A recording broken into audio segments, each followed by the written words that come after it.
صحابہ کرام رضوان تعالی علیہم اجمعین کتنے مخلص تھے، وہ کتنے متقی اور پرہیزگار تھے، وہ کس قدر عبادت گزار تھے، ان کے اندر اعلاء کلمت اللہ اور دین کی سربلندی کا کتنا جذبہ موجود تھا، اور وہ کتنے کامل الایمان تھے۔ اس کی گواہی مولائے مرتضیٰ علی شیر خدا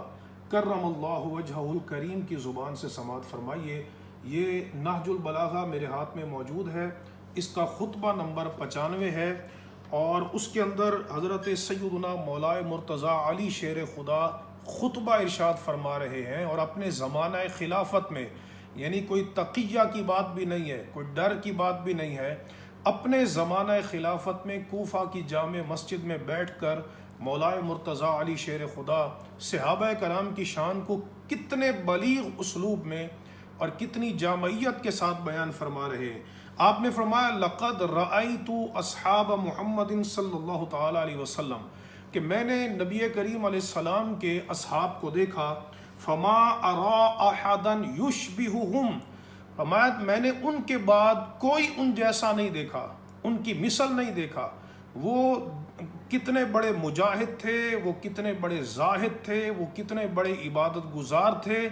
وہ کتنے بڑے ذاکر تھے، اور کتنے بڑے مومن تھے، میں نے ان جیسا ان کے بعد نہیں دیکھا۔ فرمایا لقد کانوا یصبحون شعثا غبرا،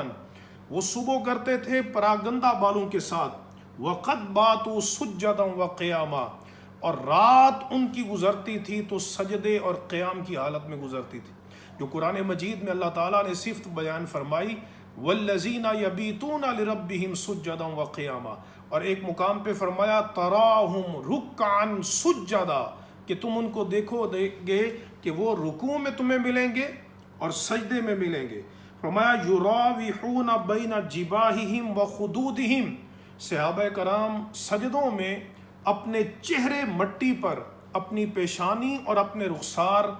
مٹی پر لگاتے، اللہ رب العزت کی بارگاہ میں تواضع، انکساری اور تذلل کے اظہار کے لیے۔ اور یہ حالت امام طبرانی اس حدیث کو روایت کرتے ہیں کہ اللہ تبارک و تعالیٰ کو بندے کی سب سے زیادہ جو حالت پسند ہے وہ یہ ہے کہ بندہ سجدہ کرے اس حال میں کہ اس کا چہرہ مٹی سے لتھڑ جائے، اور من تواضع للہ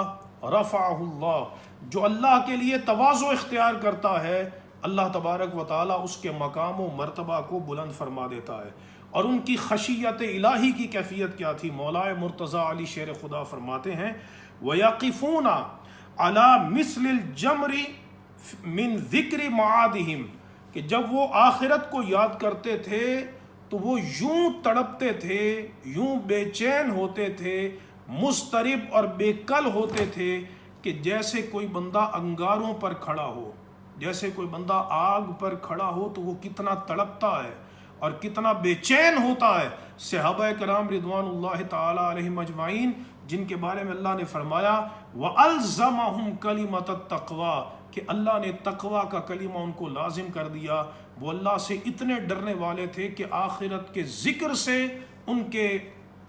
جو ہے وہ اس طرح بے چین اور مضطرب ہو جاتے۔ حضرت عثمان غنی رضی اللہ تعالیٰ عنہ، سنن الترمذی کی حدیث ہے، جب آپ قبرستان میں جاتے اور قبر پہ کھڑے ہوتے تو آپ کی آنکھوں سے اتنے آنسو نکلتے کہ آپ کی داڑھی مبارک آنسوؤں سے تر ہو جاتی، اور آپ فرماتے تھے کہ میں نے حضور کو سنا ہے کہ قبر آخرت کی منازل میں سب سے پہلی منزل ہے، جو بندہ اس میں کامیاب ہو گیا وہ ہمیشہ کے لیے کامیاب ہو گیا۔ اور فرماتے ہیں مولائے مرتضیٰ علی شیر خدا کأن بین اعینہم رکب المعزاب، فرمایا کہ ان کی آنکھوں کے درمیان یوں پیشانی ابھری ہوئی تھی سجدوں کی وجہ سے، کہ جیسے بکری کا گھٹنا ہوتا ہے، جس طرح بکری کا گھٹنا نمایاں ہوتا ہے، کھردرا ہوتا ہے، اسی طرح ان کی پیشانی پر سجدوں کے نشان بنے ہوئے تھے، من طول سجودہم، ان کے لمبے سجدوں کی وجہ سے، اذا ذکر اللہ حملت اعینہم، جب اللہ کا ذکر کیا جاتا ان کی آنکھیں چھلک پڑتی، حتی تبل جیوبہم، یہاں تک کہ ان کے گریبان آنسوں سے تر ہو جاتے۔ اذا ذکر اللہ وجلت قلوبہم، اللہ نے یہ ان کی شان بیان فرمائی ہے کہ جب اللہ کا ذکر کیا جاتا ہے تو ان کے دل تھر تھر کانپتے ہیں۔ وَمَادُوا كَمَا يَمِيدُ الشَّجَرُ يَوْمَ الرِّيحِ الْعَاصِفِ، اور وہ یوں تڑپتے تھے، یوں بے چین ہوتے تھے کہ جیسے تیز آندھی ہوا کو ادھر ادھر کرتی ہے، خوفا من العقاب، وہ اللہ کی پکڑ کے ڈر سے، ورجاء للثواب، اور آخرت کی کس کے ثواب کی امید پر وہ یوں اپنے بستروں پر تڑپتے تھے۔ تو یہ ان کا خوف تھا، یہ ان کا تقوی تھا، یہ ان کی عبادت ہے جو مولا مرتضیٰ علی شیر خدا نے اپنی آنکھوں سے دیکھی، اور آپ نے بعد والے لوگوں کو بیان کیا کہ میں نے نبی کریم علیہ السلام کے صحابہ کی مثل کسی کو نہیں پایا، اور یہ گواہی نہج البلاغہ میں موجود ہے۔ یہی اہل سنت کا موقف ہے کہ نبی کریم علیہ السلام کے تمام صحابہ اپنی عبادت میں، اپنے اخلاص میں، اپنے ایمان میں، اپنے یقین میں، اور اپنے جہاد فی سبیل اللہ کے جذبے میں ساری امت سے ممتاز ہیں، منفرد ہیں اور بالا تر ہیں۔ اللہ تبارک و تعالی ہمیں حضور کے تمام صحابہ کا ادب کرنے کی توفیق عطا فرمائے۔